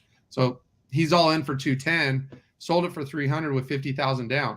So he has $50,000 to work off of. So when it comes back to your return on your investment, that's 100% cash now, cash flow, and cash later. That's how we do it. But let's use this as an example. I get people all the time. They're like, "Oh my God, man, I'm going to be 10 grand out of pocket, but I have a $42,000 second lien that I created at 10.5% interest, which is, let's just make it $400 a month." Okay. So that $10,000 out of pocket divided by 400 is 25 months. So a little over 2 years to get your money back. So let's do that again. Right. Let's just, for fun, just say 400 times 12 divided by $10,000. That's a 48% return on your money, just cash on cash by having so here's the best part. And so here's the other side of it. Let's say you don't want any cash out of your pocket. Just you don't want any out-of-pocket expense whatsoever. You could borrow that money, pay someone 12% interest, and pay them back in 2 years, if not less, right? You could make the second lien bigger and the first lien smaller to offset that as well. You could get a bigger down payment. There's a lot of scenarios, but for me, you have to ask yourself a question: would I do that deal if it cost me $10,000? Okay, to make 400 a month? How many burrs that cost you 10,000 and you get 400 a month cash? Yeah, not many. Not many. Yeah, not many. So you just have to ask yourself a personal question. For me, if I had 10,000 out of pocket, 100% I'd do that deal because I know I'm going to get my money back. Too. But for me, here's a cool idea. So back when I first started, I would be out of pocket on my I'd reinstate a loan. I'd give people a little bit of money, pay off a high interest loan, get their debt to income down, and it would cost me about 20 grand. Okay, to reinstate the loan, get them back on track, get their payments where they needed to be. And so what I would do is, and I literally, if it cost me 20, I'd charge them 20. I'd double it. That's what I would do, and whatever cost negative I was on the cash flow. So then what I do is I'd go borrow that money, defer it out. And so what happened is I started doing those deals. This is why the time now is better than we've been waiting for this for a long time. So let's say I had to go borrow $10,000 from somebody to do that deal because I had no money, or I didn't want to invest my own money, and I would just pay them back in 24, 26, 28 months, whatever the number was. Do you think you go borrow $10,000 from somebody and pay them 12% interest and pay them off in 2 or 3 years? Absolutely. Yes. So what I would do, instead of borrowing 10, I'd borrow 15 so I could pay my bills with the other 5, still let the borrower pay back that loan for me. And then I'm back in business in a few months, or in maybe a year or 2, or in 3 years or whatever. Right. So what happens is, this is what I did. This happened to me is I had a guy lend me 20 grand. Right. He's like, wow, this is really cool. Can you do another one? Another 20? All of a sudden he's like, you know what? I'm transferring my retirement account over to and self-directing it, which that's a whole nother conversation in itself. So he lent me $1 million in like 6 months from that one little $20,000 second lien that I let. Well, we're because they're not going to see that 12% return anywhere. Hell no. I'm just telling you right now, this is what you could. We did a case study the other day where we could pay 20%. We would never do that ever. We don't have to. Yeah. Go. Yeah. What are you getting in the bank? You're secured. Not only that, this isn't a personal loan. I'm putting a lien on the dang property, right? Exactly. So, yeah. I don't know how much you get on a CD nowadays, Ryan. How much you get on a CD? 2%. Dude, and then what happens is they get pissed when they get pissed when you actually pay them back. Yeah, they do get pissed. They're like, "What are you doing?" Yeah. Let's see. Santa, I want to pronounce that right. Says, can you give an idea how a seller could eliminate capital gain by leveraging sub-2 or creative finance? I guess an example of that. So seller, so Max, you're going to sell me your house subject to for 200,000 or whatever, and you maybe bought it because I don't want to pay taxes, and you don't want to pay tax. So there's a way. God, there's a code. Don't hold me to the code. I'll try to find the tax code. But there's a way to defer the payments out through an installment sale to where whatever they pay, they don't pay till they pay off that existing loan. I'm not a CPA or an attorney, so don't hold me to it. But there's a way to structure that deal to where you can defer it out and not have to pay tax on that. That's a humongous tactic to use with sellers, because when they see that capital gain they're going to have to pay. On a primary residence, up to 250 and up to 500 for a married couple, you don't have to pay tax anyway. But if it's an investment property, which you're going to start targeting tired landlords because they're tired, now you're going to be able to have that opportunity to defer that out. I mean, actually, Dan Chiano and I just looked at a large portfolio, exactly that. The seller was sophisticated and he wants to do installment sale for that exact reason. Yep. Wow, so I can't. So to answer that question, you know what? I'll try to get you the code here. There's 2 different codes. So there's the code, the IRS tax code for installment sales. It's called code 453 for installment sales. It's 453. You know what? I used to think it was kind of a. I used to think it was a real secret. It's not. It's not a secret at all. And then there's IRS code section 409. So IRS code section 409 and IRS tax code 453, I think. Just ask your CPA. Most of them have no idea what you're going to talk about because they don't know what installment sales are. But we use Prime Corporate Services. Do you guys use Prime Corporate Services? So they're trained by us to actually figure it out, so we can use it as a tactic when we're talking to sellers to actually use it, because it's huge. Like it's a lot of money that they're having to pay in taxes. Yeah, no, I got introduced to them. I want to say 2 months ago through Rafael. We did a workshop and Rafael invited them to speak to the attendees, and they seemed amazing. So that I'm trying to work on switching over all my stuff with them, but definitely cool. I think that's a good explanation on that. Awesome. Their customer service is great. Daniel said that picture. That's when he had hair. He said.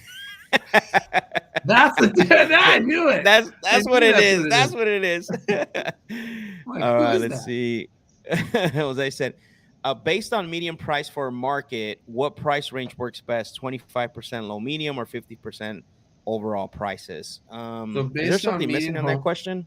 Yeah, so based on a median price for a market, what price range works best? 25% below median, 50% or all? Okay, so this is really interesting. So I like to stay in the median home price. I like to stick to that number because that's where majority of the people can afford a 10 to 20% down payment and still make the math work, right?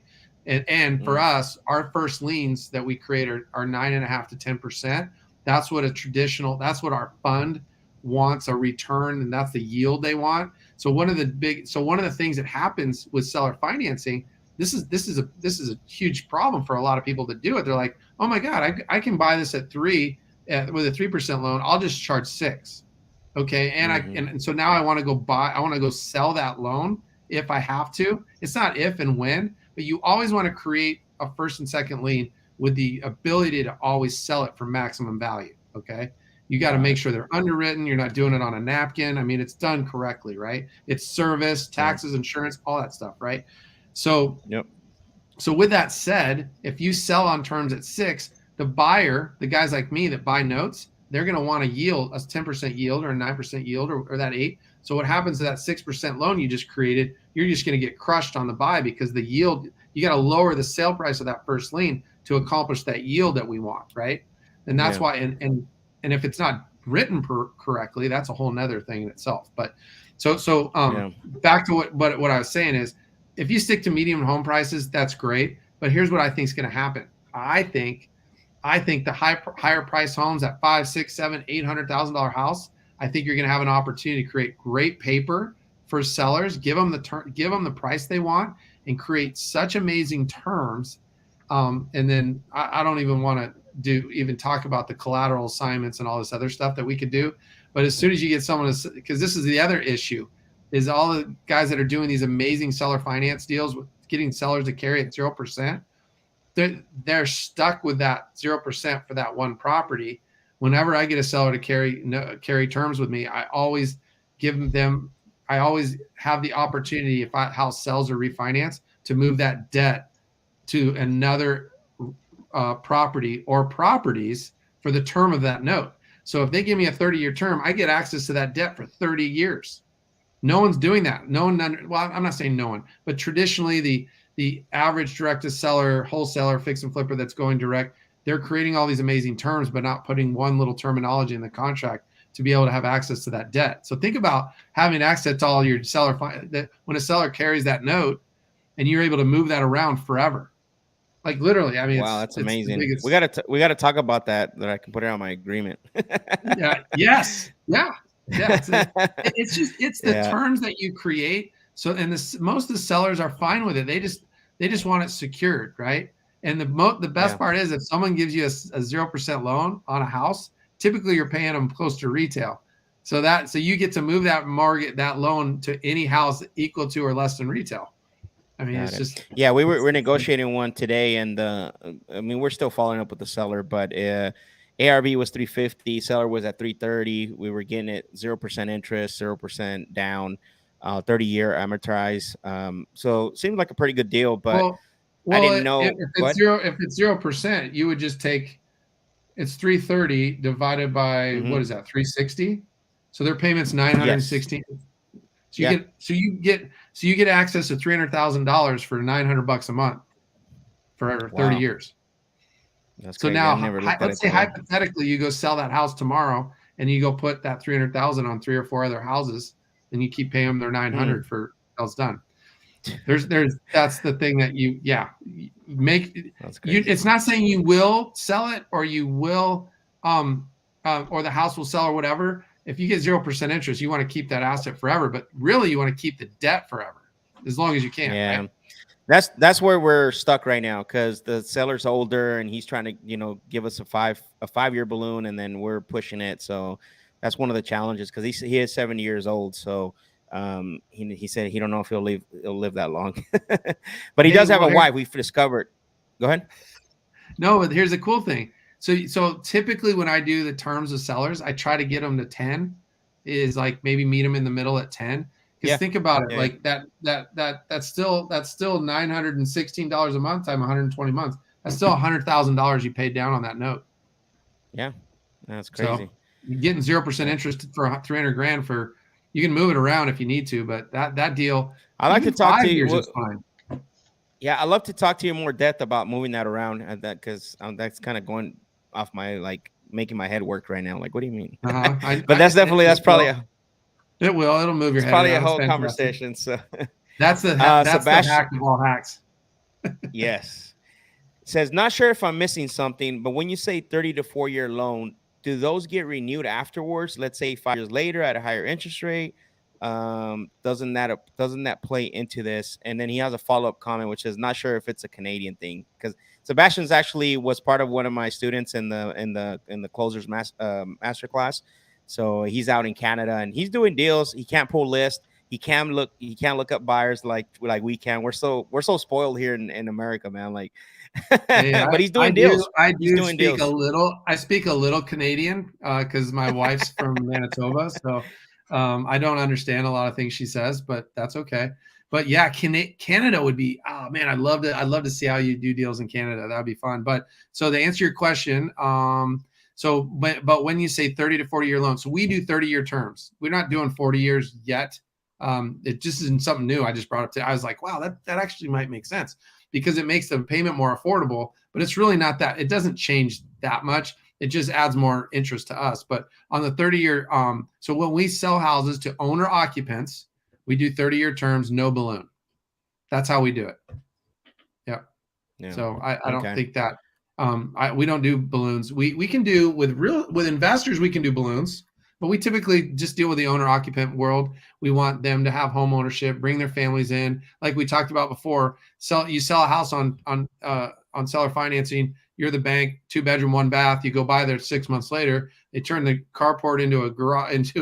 They turn the carport into a bedroom and added a garage, and now you got a 3-2 in there. And your house that now it just went up in value by $100,000 by just your investor, by the borrower adding more value to their home that they get to own forever.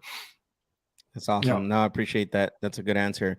Let's see. Snaps Investment says, if a seller is old and says a 30-year amortization, which this sounds like what I'm dealing with, and a 15-year balloon won't work for him, would you ever do a 3 or 5-year balloon?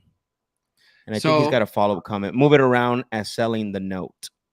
So I guess that's the follow-up to that question. Yeah, I think I might confuse you guys on the seller, the note. Yeah, I know. Transfer collateral, but it's really here. I'm gonna give you guys. Hold on.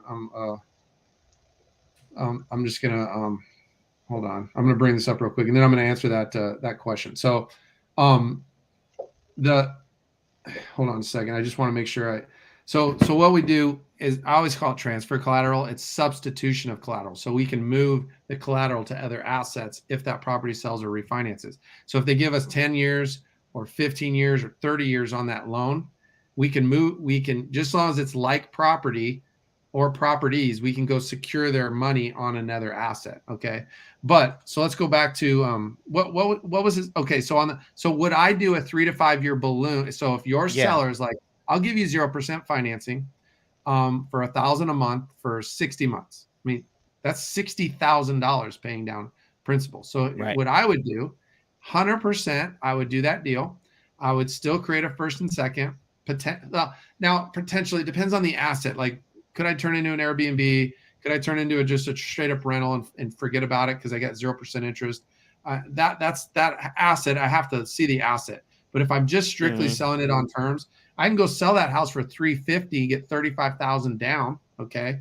Yep. So, and so if you guys want to plug that here, let's just do this real quick.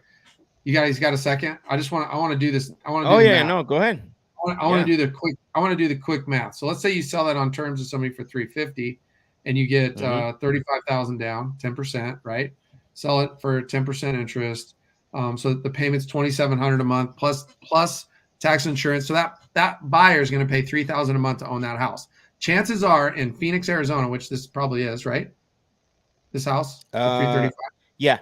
Okay, probably in Phoenix. So a rent $2,500 to $3,000 is pretty common, right? So now they're going to be homeowners for that. Okay, so let's go back out. Let's look out 2022 to 20.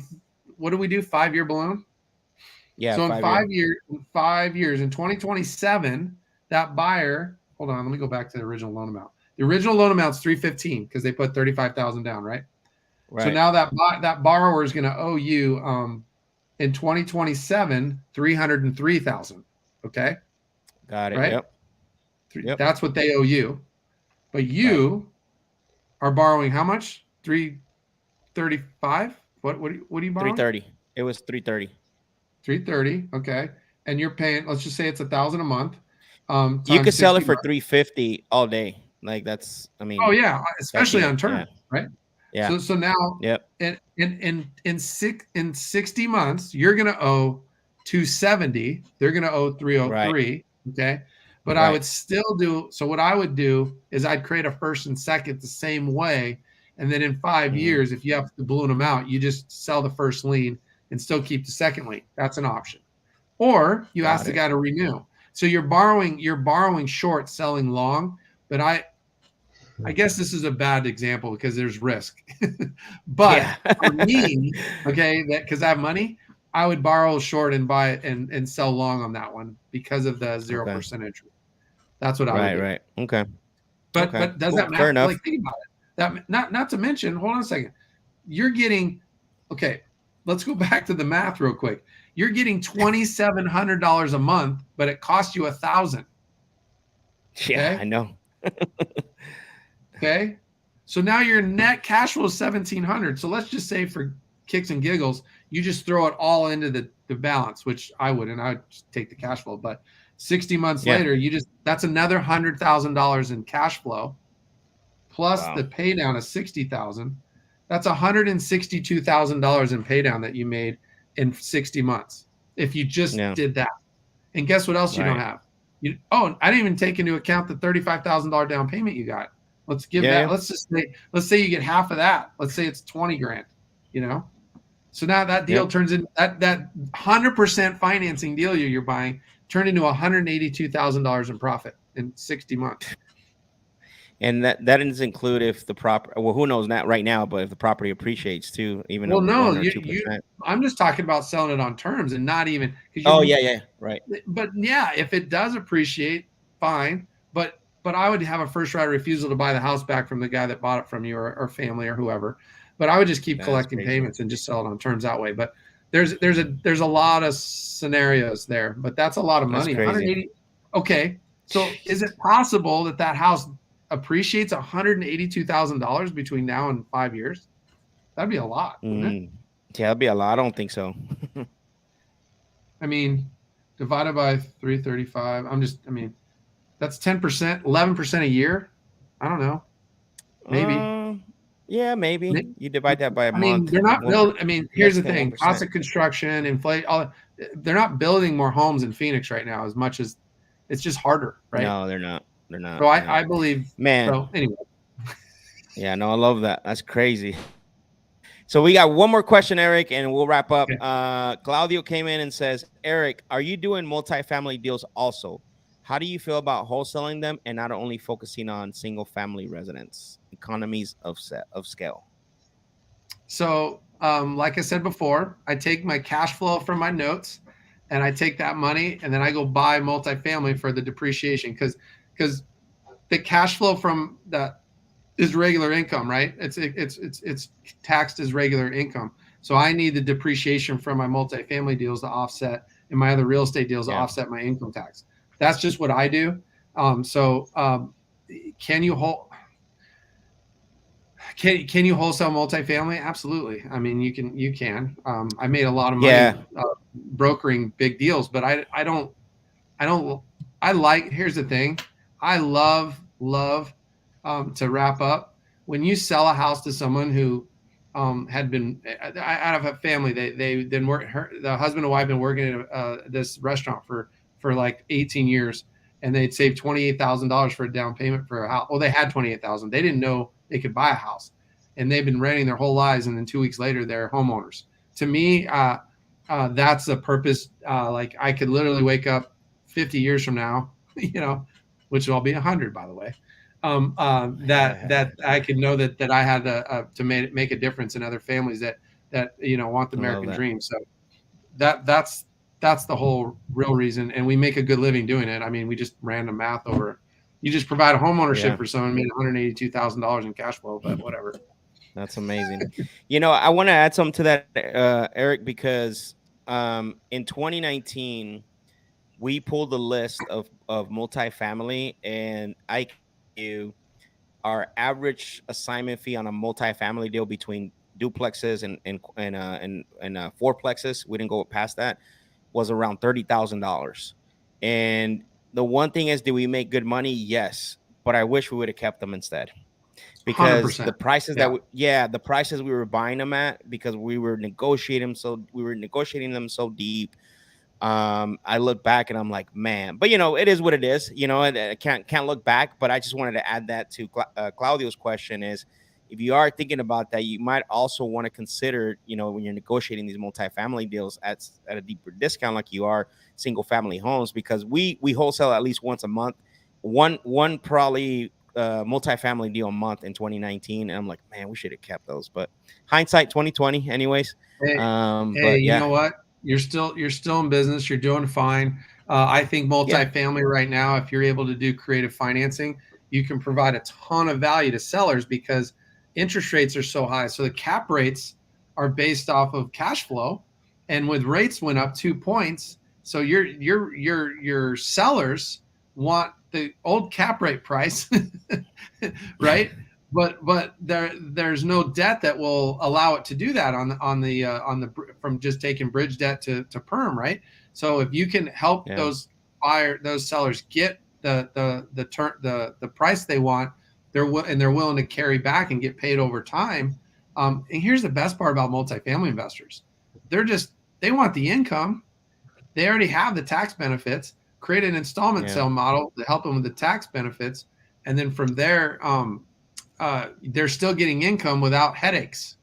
So, they still want that cash flow. They just don't want to deal with tenants and toilets and trash anymore, right? Termites, toilets, and termites. All that stuff. Yeah, but here's one thing I will tell you is I can manage 1,000 seller finance notes with a part-time employee, VA, and a servicer. And guess who pays the servicing fee that manages all those? The borrower. Your buyer? The borrower? The borrower, yeah. So my buyer pays principal, interest, tax, insurance. And that's another thing, if you guys are going to do this and you never hear or see me ever again, is principal, interest, tax, insurance, and servicing fee. And so the buyers pay the servicing fee. And so now you can how predictable is that payment? There's no expenses. Yeah. And then I can do thousands and thousands. That's why banks do so many houses, do so many loans, because it's so scalable, right? That's crazy. That's crazy. It's So that's my 2 cents on that one. It's insane.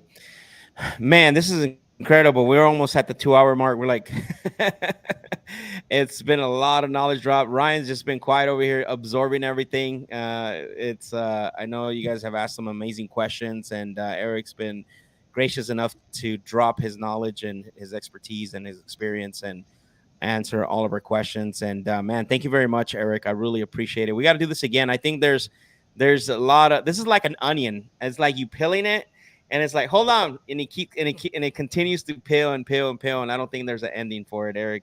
We could go so on. we need to do this. Obviously, you guys know I have a passion for this. I appreciate Yeah. you guys invite me to your community.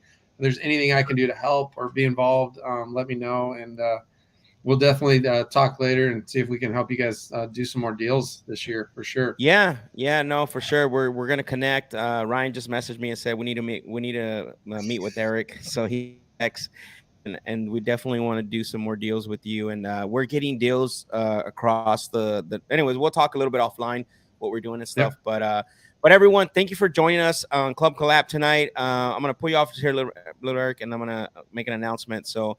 Ryan, again, if you're struggling with the deal, guys, this is the network that we have, right? Last week we had our good friend, attorney Al Nicoletti. He was on and he talked about probates, and that's the power of the network that we've created throughout the years, you know, the relationships and everything else. And Ryan, if someone's struggling with the deal or they need help, where can they go? And we have the link, by the way, so if you want to make the announcement, where can they go? How can they reach you? You want to give out your number? Let them know. Yeah, absolutely. Everything, all the above, man. I'm open book here. So phone number 480-454-9796. Text or call. Text is a little bit easier because I'm always on the phone, but either way, just make sure you leave a message if you call. Deals at phxinvesthub.net. And then Max mentioned the link. Both of us have it on our profile on IG. I'm at Real Ryan Overcash. He's at Real Max Jimenez. Check out that link, guys. Don't hesitate. Submit it. Let's talk. Reach out. One of those ways you'll get me for sure, and we'll talk. We'll figure something out. We'll help you get to the next step. We'll connect you with the right person. If we can't help you, we know somebody that can help you. That's what's great about both of us here. Is very resourceful. Yep. Awesome. Thank you, man. I appreciate that. Again, guys, the link, you know, if you need help with the deal is also on below this video. I'm going to bring Eric back one more time. Eric, you want to leave the people with the, you know, I know your last name is Sage. So do you want to leave the people with some sage advice, not, you know, something that motivates them to go out and potentially, you know, do these deals and not be afraid to move forward on some of these deals? Yeah, I mean, well, first is if you guys want to, we have our Facebook group is a Creative Deal Maker. So if you go to Facebook and go to Creative Deal Maker, you guys can get into our program. Nick and I do a call every week. We try not to go as long as this, but we tend to because we do some real deals. We interview people. Alan Nicoletti actually is awesome. But yeah, so I would just say. Keep your eyes and ears open to these opportunities, because if it doesn't have equity, I mean, we just went through one right there with you. There's a large amount of our population that deserve home ownership. And if you know how to create and structure a deal that makes sense for everybody, you'll really make a big difference and make a good living doing it with not a ton of headaches if you structure them correctly. So that's part of what I can do. We can go into a little more detail in our group, and I'd love to share with it, but that's it. You know, I mean, I've been blessed to be a part of this and be with you, you know, be on here with you guys and just share what I do and love, and I love it. So I appreciate you guys being on the show. Yeah, no, of course. Besides the Facebook group, is there another way someone can get a hold of you that maybe if they wanted to reach out to you? That's honestly the best way. I mean, I have my Instagram, but honestly, I don't really check all that stuff that often.